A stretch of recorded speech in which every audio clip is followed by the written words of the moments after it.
Ils ont l'impression que la direction leur fait le coup de la panne. 2000 salariés de l'usine Stellantis de Poissy dans les Yvelines vont être mis en chômage partiel et en congé durant 3 semaines le mois prochain. Ils s'inquiètent pour leur avenir. De mémoire d'anciens, c'est du jamais vu, 3 semaines d'affilée ici dans cette usine. Non, c'est vraiment son plan de fermeture que la direction déroule.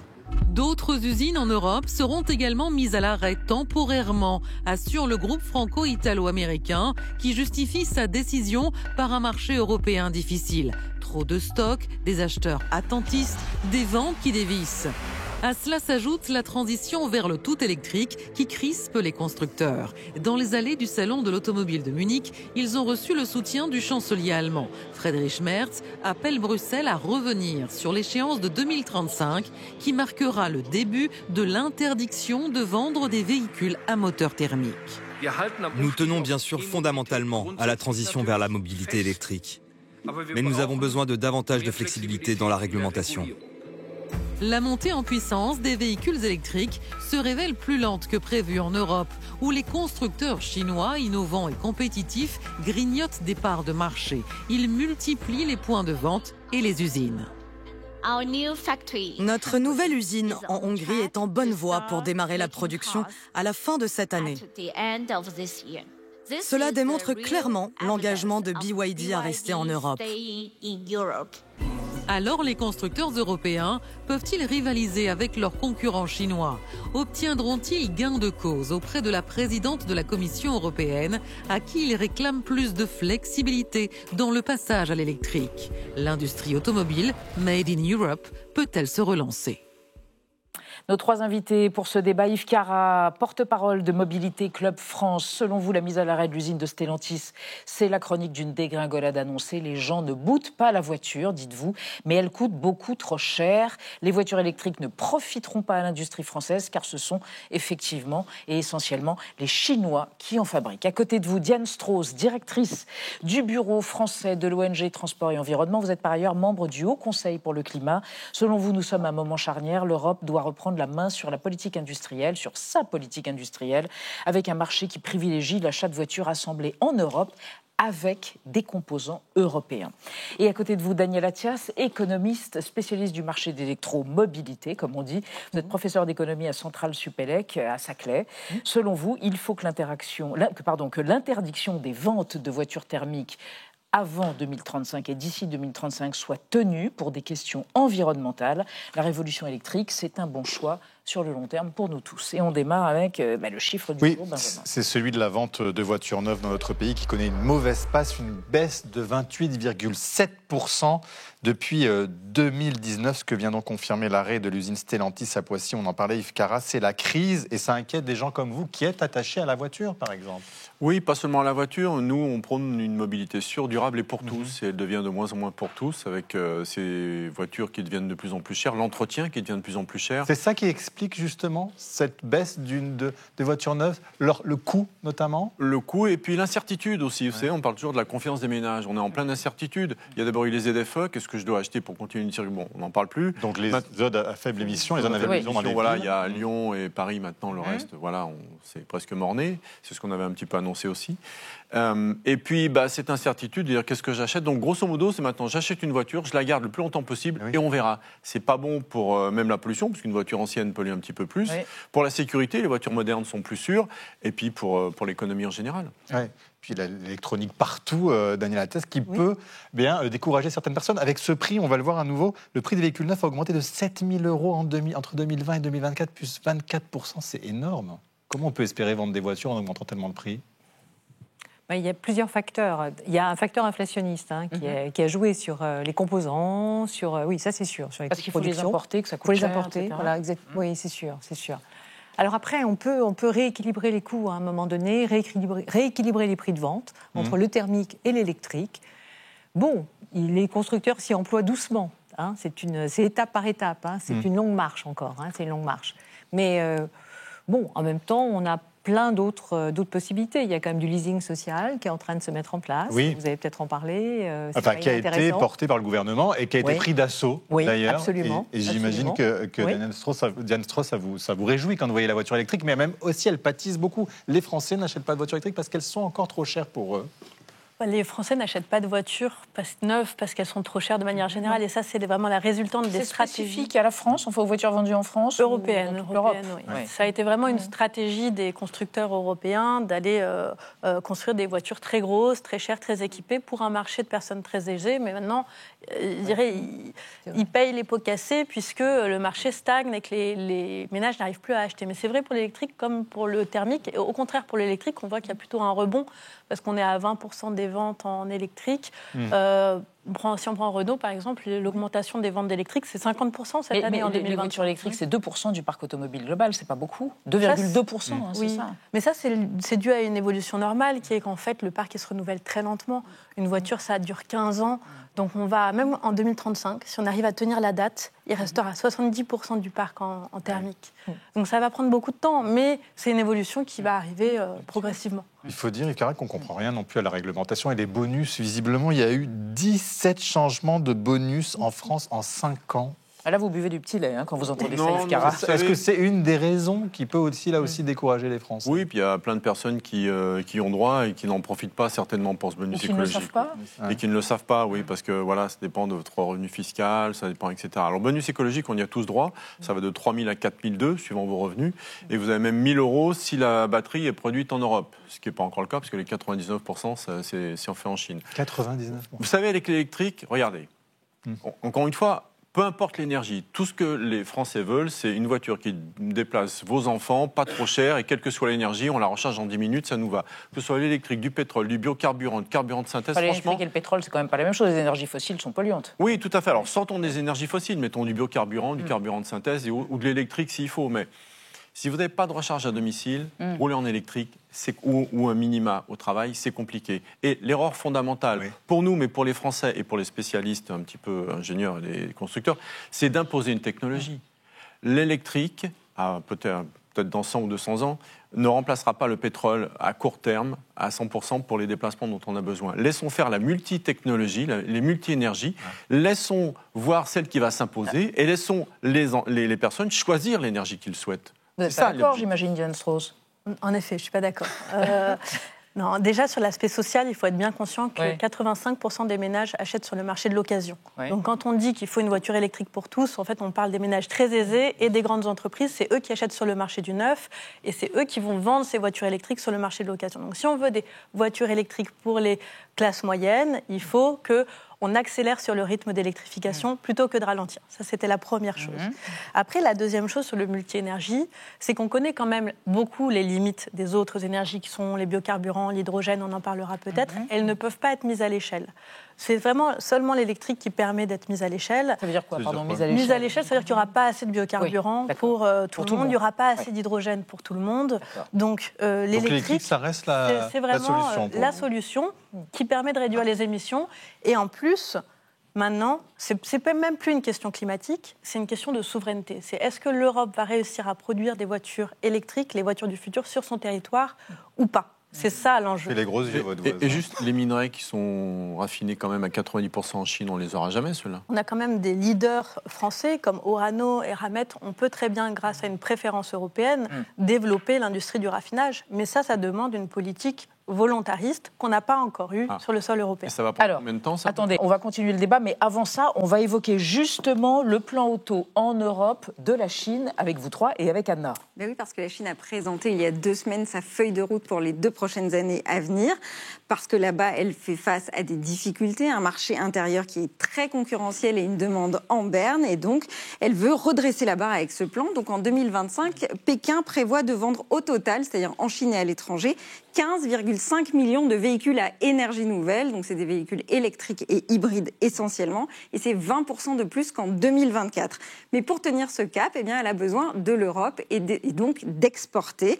Et là, elle est déjà en train, on va le voir, de passer la seconde. Stella Li, qu'on a vu tout à l'heure, la vice-présidente du constructeur chinois BYD, qui est le leader mondial de la voiture électrique aujourd'hui, a rappelé en marge du salon de l'auto à Lyon, je la cite, que le groupe était présent en Europe pour du long terme. Et d'ailleurs, la production de sa petite citadine électrique qu'on va voir qui s'appelle Dolphin Surf devrait débuter en Hongrie d'ici la fin de l'année.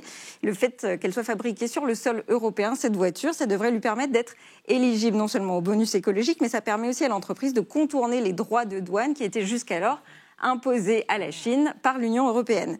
Et puis, il y a un autre constructeur, XPeng, qui serait sur le point de devancer BYD. 2 de ces SUV, on les voit ici, pourraient être assemblés en Autriche dès la semaine prochaine, le 1er octobre. Alors, Daniel Attias, est-ce que ça y est, on y est à cette déferlante des voitures électriques chinoises qu'on nous promettait ? Déferlante, je ne sais pas. Ce qui est intéressant, c'est qu'il y a une vraie pénétration du marché européen.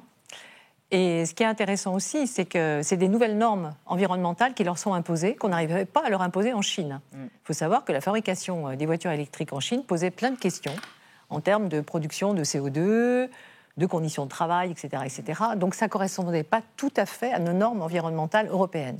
Donc il y a eu tout un débat là-dessus. Donc là, effectivement, c'est une manière aussi de leur imposer des normes, des conventions qui seront contraints de respecter d'une manière ou d'une autre. Et ça veut dire effectivement que le mouvement peut s'inverser. C'est-à-dire qu'à partir de ces voitures, on peut avoir des exportations vers la Chine. C'est ça qui peut être effectivement intéressant. Mais Diane Strauss, est-ce que par exemple c'est la fin de l'industrie automobile européenne telle qu'on l'a connue, le fait que ces voitures soient maintenant fabriquées en Europe ? Je trouve que c'est une très bonne chose parce qu'en fait, quand on crée une confusion entre constructeurs européens historiques et industrie européenne. Les constructeurs européens, ce sont des acteurs globalisés qui ont d'ailleurs délocalisé depuis 15 ans de manière complètement indépendante de la voiture électrique. Ils sont partis au Maroc, ils sont partis en Turquie, ils sont partis en Chine. Regardez la nouvelle Clio 6 produite en Turquie. On ne savait pas. Et donc, finalement, que les Chinois arrivent sur le sol européen pour nous partager, et ça, c'est vraiment la condition, s'ils partagent leur technologie, leur innovation avec l'Europe, c'est une excellente chose, ça crée de l'emploi et ça crée une certaine forme de l'emploi, mais là, on vient d'apprendre cet après-midi même que Bosch va supprimer 13 000 emplois en Allemagne d'ici 2030, Yves Cara. Premier équipementier automobile mondial. Donc là, on se félicite de l'arrivée des modèles chinois, mais c'est au détriment de notre industrie ou pas ? Et des travailleurs. Je pense que ce soit une bonne nouvelle pour l'industrie, que les Chinois arrivent avec toutes ces voitures. Pourquoi ? Parce que le partage de la technologie, c'est pas tellement dans la philosophie chinoise. Ils nous ont plutôt copié, mais c'est la condition, mais ils nous ont plutôt copié jusqu'à maintenant, reproduit, et ils sont plutôt très forts. Ils font des très bonnes voitures. On parle du BYD, XPeng aussi fait des voitures, vous en avez parlé, fantastiques, je les ai essayées. Je peux vous dire qu'en 15 minutes, vous les rechargez, vous repartez pour 400 km. On n'est pas capable de faire ça aussi, actuellement. Est-ce que ça veut dire qu'il faut qu'on subventionne, nous, nos constructeurs européens ?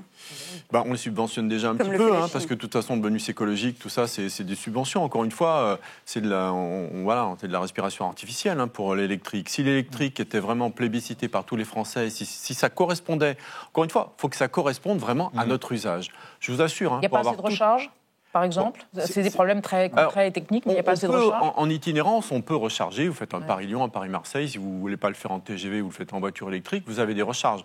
Il faut que la borne fonctionne, faut qu'elle ait la bonne puissance, il ne faut pas qu'elle tombe en panne, il faut qu'elle soit libre. J'ai tout essayé dans tous les week-ends, je peux vous en parler. Et ça a un coût. Et le coût, c'est à peu près de 10 € pour 100 km, à peu près. Donc c'est à peu près comme si vous consommiez 6 à 7 € quand vous rechargez, 6 à 7 litres quand vous ne rechargez pas chez vous. Donc ça c'est la réalité. Et c'était concluant ou pas, ce que vous avez fait Oui, avant, ça prend un peu plus de temps.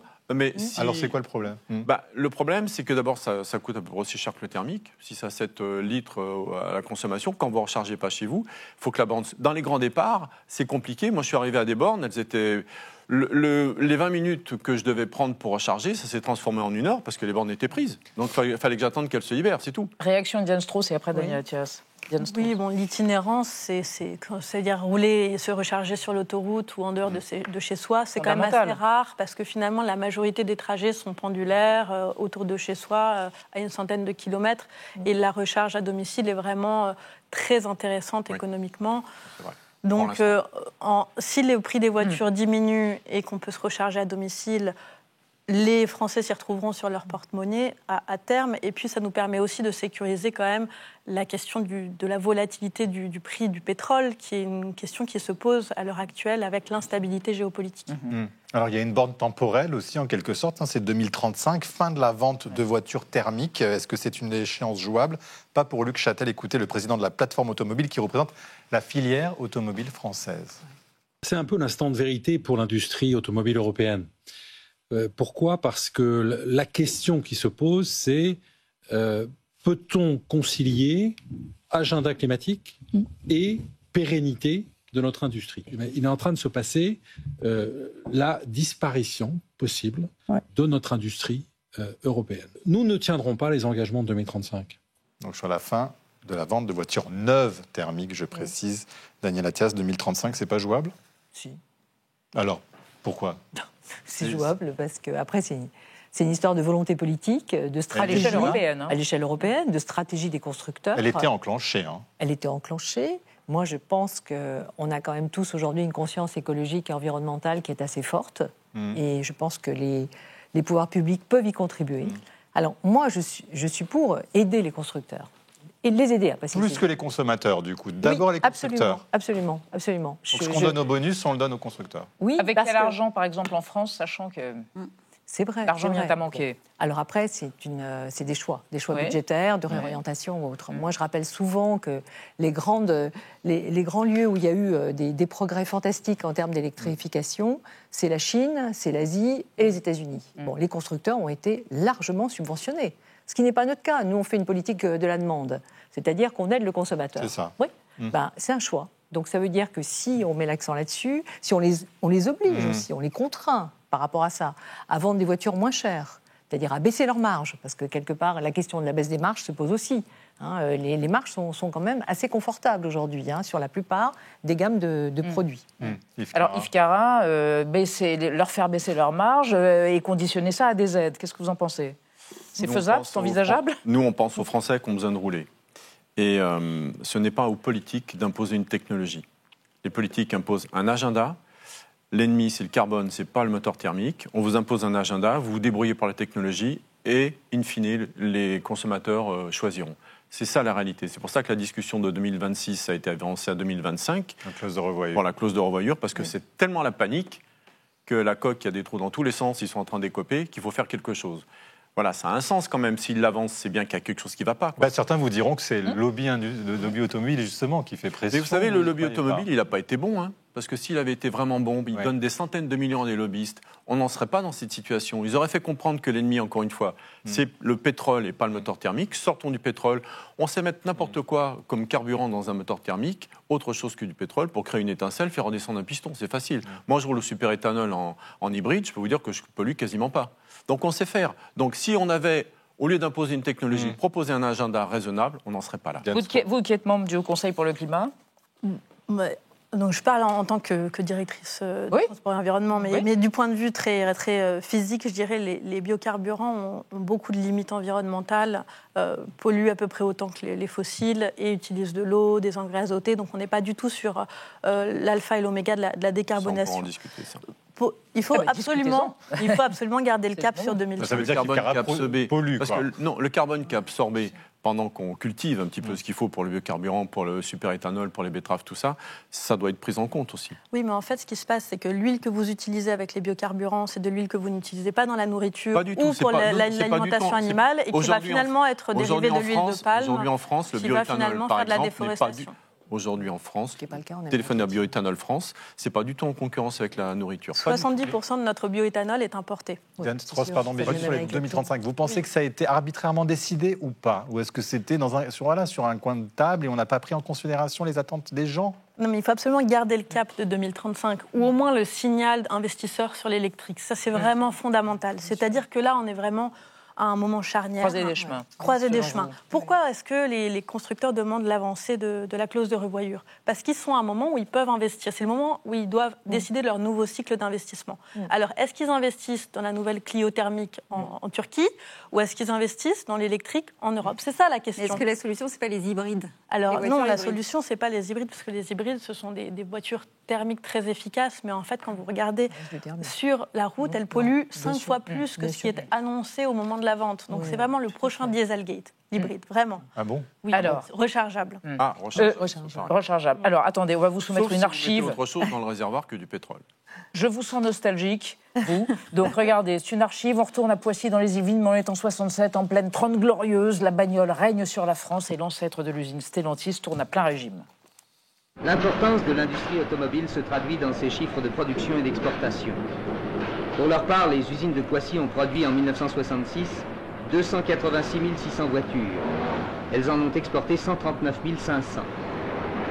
L'ensemble de l'industrie automobile française a produit un total de 2 24 200 voitures et en a exporté 700 000. Si l'on tient compte des 5 000 établissements qui travaillent pour l'industrie automobile et des 12 millions de mètres cubes d'essence consommés en France en 1966, on imaginera aisément le rôle primordial que l'automobile joue dans l'économie du pays. C'est ce qui donne toute son importance à la naissance d'un nouveau modèle, comme la 1100, la nouvelle traction avant à moteur transversal. Daniel Attias, c'est vrai que c'était une époque où on était fiers de nos usines automobiles. Aujourd'hui, la France l'est moins. On a l'impression que dès qu'on parle auto, c'est pour critiquer, pour se dire qu'elle est à l'origine de tous nos maux. Oui, et puis là, c'est la très belle usine emblématique de Peugeot. C'est Poissy, qui est aujourd'hui, dont la moitié des hangars sont vides, malheureusement. Et maintenant, on dit aux Français, soit vous achetez électrique, soit vous n'achetez plus. C'est ça qu'ils comprennent quelque part, non? Est-ce que ça a été bien fait? Alors, il y a peut-être un problème pédagogique, il y a peut-être tout un accompagnement à faire, on est complètement d'accord. Maintenant, il y a des échéances. Et je crois que les pouvoirs publics ont raison de booster. Rien ne se fera si on n'a pas un vrai accompagnement, mais de tous, des consommateurs, des producteurs, etc. C'est un accompagnement global. Yves Carabouillon. L'objectif, c'est la multitechnologie et la multi-énergie. On n'aura pas d'autre choix. C'est-à-dire électrique, hybride, pour vous, il y a tout. Le bioéthanol, il faut tout garder. Tout. Parce que vous vous dites qu'il n'y en aura pas pour tout le monde, mais tout le monde ne prendra pas la solution du biocarburant ou du biomagène. Il y en aura qui auront des batteries, puis il y aura de l'hybride rechargeable, du biocarburant, de l'hydrogène, pourquoi pas. Il faut une multi... Et le consommateur choisira. Diane Strauss, le choix, mais orienté. On garde le cap sur 2035 et on développe une Europe stratège qui organise la production européenne avec des composants européens, un Buy European Act avec acheter européen. Surtout les flottes, les grandes entreprises peuvent acheter européen et on protège l'Europe. On protège l'Europe avec des droits de douane et en s'assurant que tous les investissements étrangers font du transfert technologique. Très bien. Eh bien, écoutez, on a compris que vous ne seriez pas d'accord, mais en tout cas, c'était intéressant. On a entendu tous vos arguments déployés en éventail. C'est comment qu'on freine, comme disait Alain Bachung. Merci à tous les trois.